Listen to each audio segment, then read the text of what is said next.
Hello बच्चों, welcome to your channel physics with किंगसेन sir.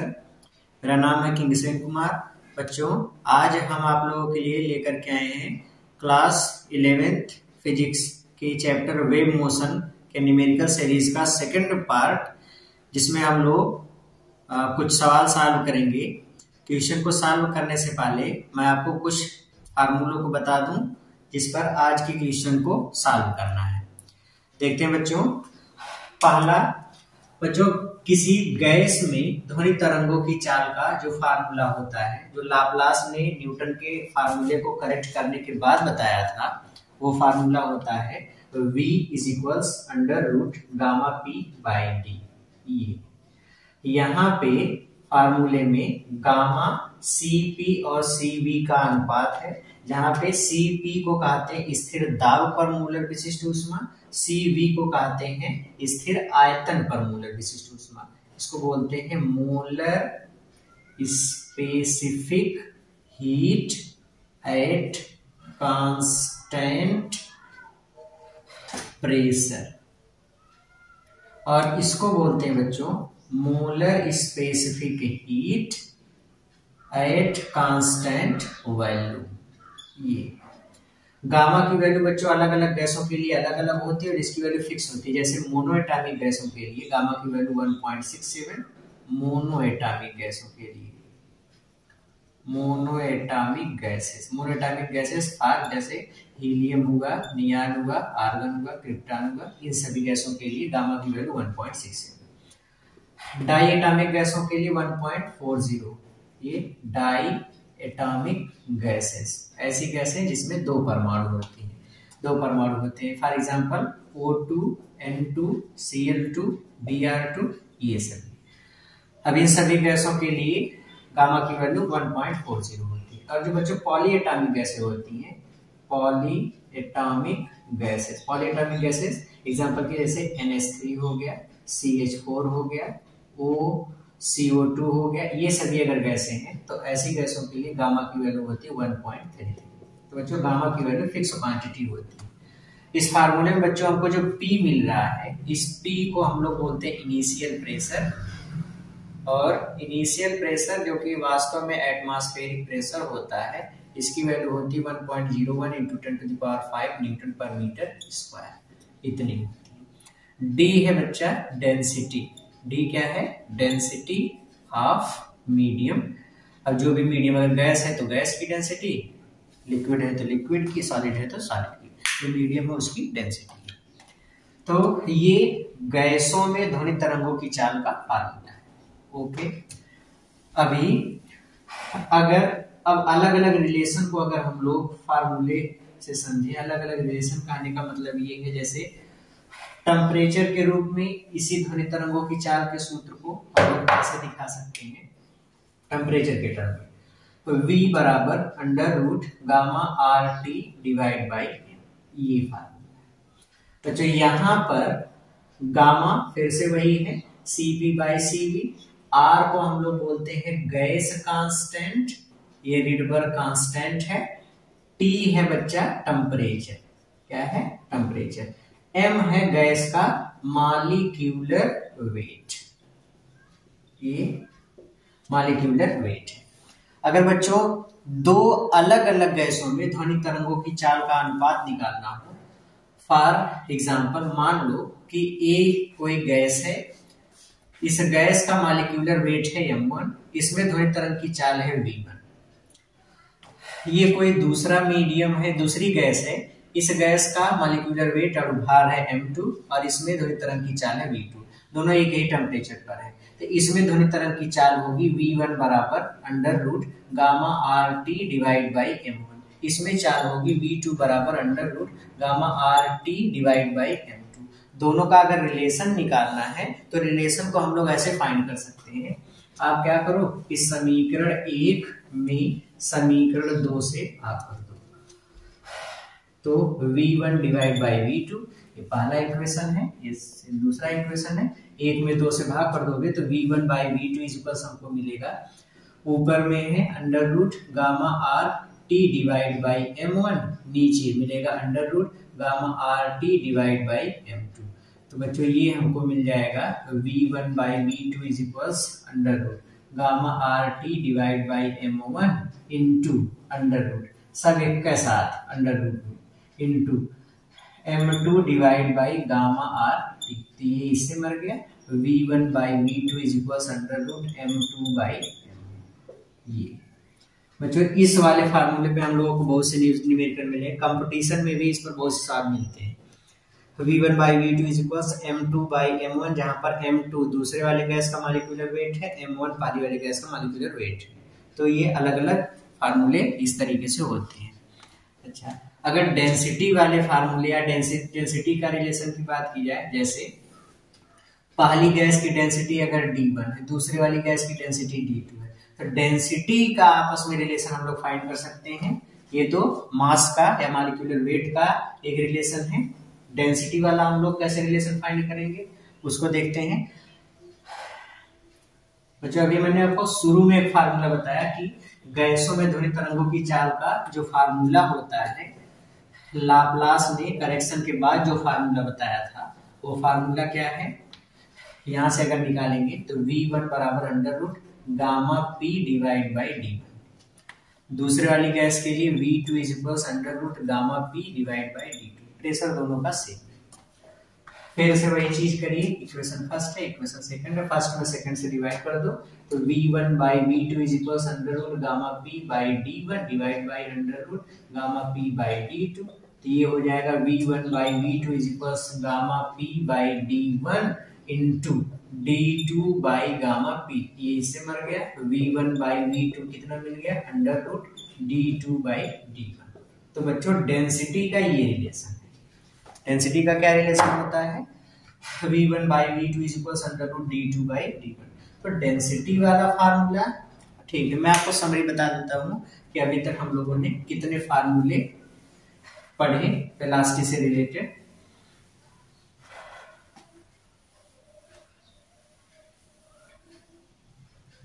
Okay, पहला फार्मूला तो हम लोग पढ़े under root gamma P by D।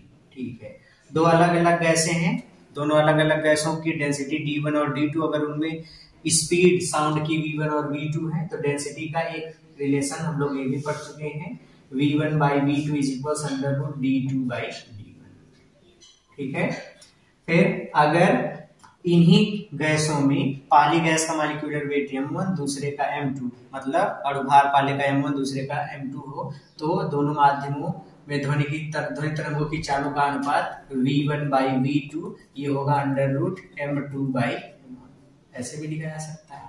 बच्चों टेम्परेचर के लिए एक फार्मूला अभी हम लोगों ने पढ़ा, टेम्परेचर के रूप में क्या होता है under root gamma RT divide by ये। तो इतने फार्मूले अभी तक हम लोग पढ़े। बस जो भी क्वेश्चन आज हम लोग सॉल्व करने वाले हैं, जो भी क्वेश्चन अटेम्प्ट करने वाले हैं उसमें मैक्सिमम यही फार्मूले यूज होंगे। जो टेम्परेचर का एक बड़ा इंपॉर्टेंट रिलेशन जो हम लोग पढ़ेंगे V T is equals V not plus 0.61 T, इस पर क्वेश्चन को हम लोग आने वाले वीडियो में सीखेंगे। उसमें टोटल क्वेश्चन हम लोगों को टेम्परेचर पर बेस्ड ही मिलेंगे, तो उसको हम लोग नेक्स्ट वीडियो में करते हैं। आज वाले वीडियो में बस केवल इतने क्वेश्चन को हम लोग अटेम्प्ट करने वाले हैं। तो ठीक है, क्वेश्चन को शुरू करते हैं, इसको मिटा दे फिर क्वेश्चन को सॉल्व करना शुरू करते हैं।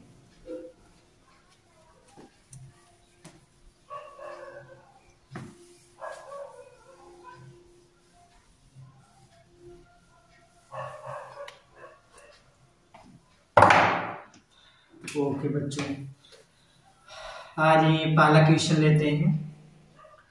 10 की घात 5 न्यूटन पर मीटर स्क्वायर वायुमंडलीय दाब पर वायु का घनत्व। पहला क्वेश्चन मतलब हम लोग इसके पहले वाले सीरीज में 8 क्वेश्चन कर चुके हैं, इसके पहले वाले वीडियो में। अगली इस वाले वीडियो में जो हम लोग सॉल्व करेंगे 8 के बाद वाले क्वेश्चन है, तो क्वेश्चन नंबर 9 से शुरू हो रहा है। कहा गया 10 टू द पावर 5 न्यूटन पर मीटर स्क्वायर वायुमंडलीय दाब पर वायु का घनत्व 1.29 किलोग्राम पर मीटर क्यूब है। यदि वायु के लिए गामा इतना हो तो वायु में ध्वनि तरंग की चाल क्या कीजिए। ठीक है,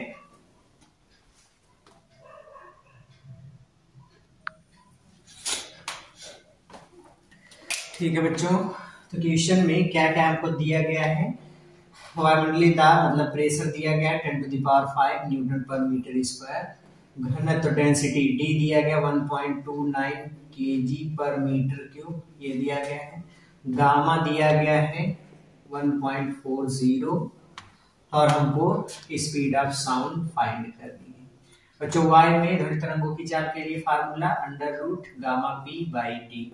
V is equals under root gamma 1.40 P 10⁵ divide by D 1.29, दशमलव से दशमलव मर गया। V is equals under root 140 into 10⁵ divide by 129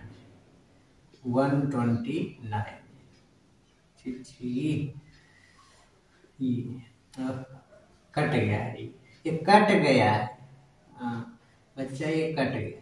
ठीक, पूरे को अगर आप कैलकुलेट करोगे तो कैलकुलेट करने के बाद इसकी वैल्यू आती है नियरली 329.4 मीटर पर सेकेंड, इसके नियरली बात आती है। ठीक है, ओके, नोट करिए जल्दी से। नोट कर लिया, मिटा दें, गुड। आ जाओ बच्चों, अगला क्वेश्चन लेते हैं।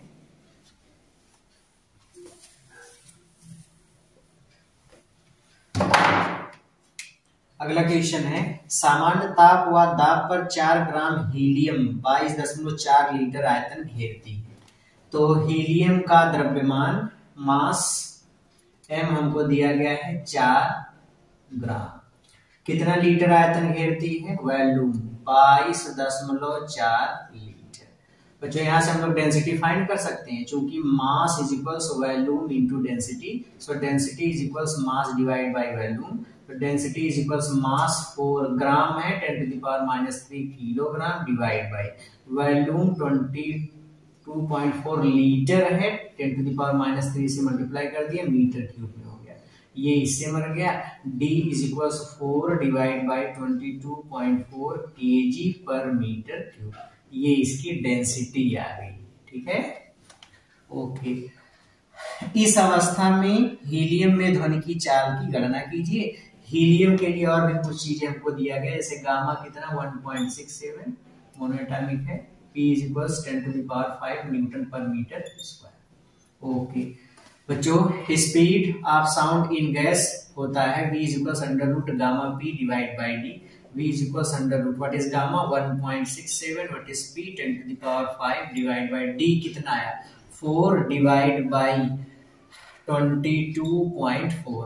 बच्चा इस पूरे वैल्यू को अगर आप कैलकुलेट करोगे तो ये पूरी वैल्यू आती है नियरली 967 मीटर पर सेकेंड, 967 मीटर पर सेकेंड के आसपास।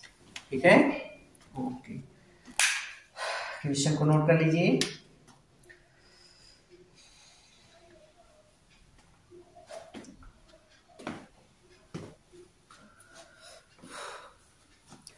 ठीक है, अब आ जाते हैं बच्चों अगले क्वेश्चन पे। और अब माइकोवा गड़बड़ हो जा रहा है। ओके ठीक है, मिटा दे इसको। ओके,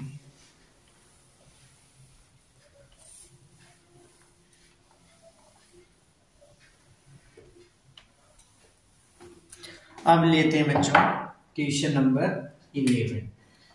लिखा है 1 लीटर हाइड्रोजन का द्रव्यमान, हाइड्रोजन का द्रव्यमान मतलब हाइड्रोजन का अणुभार, molecular weight, molecular weight of hydrogen कितना है 0.0896 gram. No need to change in KG क्योंकि ये भी ग्राम में है। 1 लीटर वायु का द्रव्यमान मतलब एयर का मास कितना है 1.293 ग्राम इतना है। वायु में ध्वनि की चाल वेलोसिटी इन एयर कितना है 332 मीटर प्रति सेकंड। हाइड्रोजन में ध्वनि की चाल वेलोसिटी इन हाइड्रोजन फाइंड करना है। बच्चों हम लोग इसको मान लेते हैं पहला मीडियम है, इसको मान लेते हैं दूसरा मीडियम। अभी हम लोग फार्मूला पढ़े हैं V1 by V2 is equals under root M2 by M1। पहला मीडियम कौन सा बच्चों हाइड्रोजन, दूसरा मीडियम कौन सा है एयर इज इक्वल्स M2, दूसरा माध्यम कौन सा है एयर और पहला वाला माध्यम कौन सा है, हाइड्रोजन। ये फार्मूला बन गया इसका, वैल्यू पुट अप कर दीजिए। VH is equals VH upon V air कितना है 332 is equals under root M air कितना दिया गया 1.293 डिवाइड बाई कितना है 0.0896। इसका इधर मल्टीप्लाई करिए, गुणा कर देंगे तो यह आ जाएगा 332 गुणे, और दशमलव हटाने के लिए आप ऊपर नीचे गुणा कर दो, एक लिख के 4 0, एक लिख के 4 0, इससे ऊपर नीचे गुणा कर दिया तो ये हो गया 12930 डिवाइड बाई 896। अच्छा, इस पूरी वैल्यू को अगर आप सरल करते हो तो ये आता है 1261.2 मीटर प्रति सेकेंड, नियरली इतनी वैल्यू इसकी आती है। ठीक है, ओके, नोट करिए जल्दी से। लेते हैं बच्चों अगला क्वेश्चन, क्वेश्चन नंबर 12। लिखा y में ध्वनि की चाल 332 मीटर पर सेकेंड है, वेलोसिटी इन एयर 332 मीटर प्रति सेकेंड है। नाइट्रोजन का अणुभार मॉलिक्यूलर वेट ऑफ नाइट्रोजन 28 है, तथा ऑक्सीजन का अणुभार मॉलिक्यूलर वेट ऑफ ऑक्सीजन ये 32 है, 32 इतना है। लिखा है नाइट्रोजन तथा ऑक्सीजन के आयतनों का अनुपात volume of nitrogen divide by volume of oxygen 4/1। यहां से volume of nitrogen is equals किसके बराबर होगा 4 इंटू वॉल्यूम ऑफ ऑक्सीजन, इसके इक्वल है। ठीक है, पूछा है ध्वनि की ऑक्सीजन में चाल ज्ञात कीजिए, velocity of sound in oxygen, ये आपको फाइंड करना है, ये वेलोसिटी फाइंड करना है। वेलोसिटी को हम दिखा देते हैं v से। ओके बच्चों, गैसों के मिश्रण का जो मास होता है उसके लिए फार्मूला होता है m, ये मिश्रण के लिए है, इसको मैं टोटल मास गैस का कैपिटल M मान लेता हूं। मिश्रण के मास का फार्मूला है m1v1 plus m2v2 divide by v1 plus v2। बच्चों यहाँ पे m1 पहली गैस है, पहली गैस का अणुभार, v1 पहली गैस का आयतन। पहला वाला गैस कौन सा है, नाइट्रोजन है, ये पहली गैस है और ये दूसरी गैस है। सारी वैल्यू ऐसे पुटअप कर दीजिए। m1 कितना है 28, v1 मतलब नाइट्रोजन गैस का आयतन कितना है 4 into volume of oxygen, plus m2 31 into v2 किसके बराबर है, मतलब दूसरी वाली गैस का आयतन ऑक्सीजन का आयतन, divide by v1 4 into VO2 है, VN2 मतलब पहली वाला यही गैस है, इसका आयतन 4 इंटू VO2, फिर प्लस दूसरा ऑक्सीजन है ही VO2 कॉमन मिल रहा है, हर जगह कॉमन करके कैंसिल कर देंगे तो ये हो जाएगा 4 का गुणा कर दीजिए तो 4 8 32, 4 दुनिया 8 3 11 प्लस 32 डिवाइड बाई 4 प्लस यहाँ पे कितना बचा 1।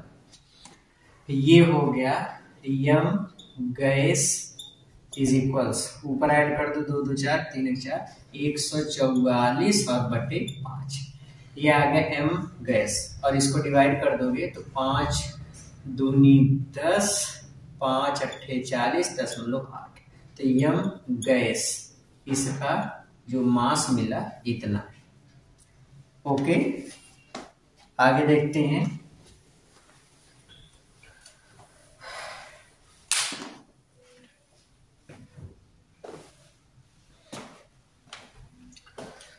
बच्चों फार्मूला जो हम लोग जानते हैं,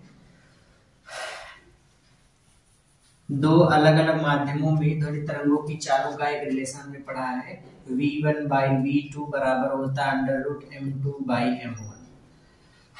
अब अगर ऑक्सीजन और गैस के लिए यही फार्मूला लिखें तो v velocity of oxygen, velocity of sound in oxygen gas divide by velocity in air is equals molecular mass of air या एयर का मास डिवाइड बाई m1 पहला माध्यम क्या है ऑक्सीजन, तो m O2 लिख दो। सबकी वैल्यू पुटअप कर दो। VO2 इज इक्वल, इसका इधर गुणा कर दीजिए तो V air into under root M air या M गैस, M एयर या M गैस या एयर, इसकी वैल्यू कितनी है 28.8 डिवाइड बाई MO2 कितना 32, VO2 कितना मिला, V एयर की वैल्यू कितना बच्चों 332 इंटू ये हो गया, दशमलव हटा दोगे तो 288 डिवाइड बाई 320। बच्चा इस पूरी क्वांटिटी को सरल करेंगे तो मिलेगा VO2 नियरली अबाउट 315 मीटर पर सेकेंड, 315 मीटर पर सेकेंड के आसपास, 314.9 करके कुछ मिलेगा इसका मान, तो इसकी वैल्यू लगभग 315 मीटर पर सेकेंड के इक्वल होगी। ओके ठीक है बच्चों, आज के इस वीडियो को यहीं पर अंत करते हैं, यहीं पर खत्म करते हैं। मिलते हैं नेक्स्ट वीडियो में, तब तक के लिए पढ़ते रहिए, मेहनत करते रहिए। All the very best.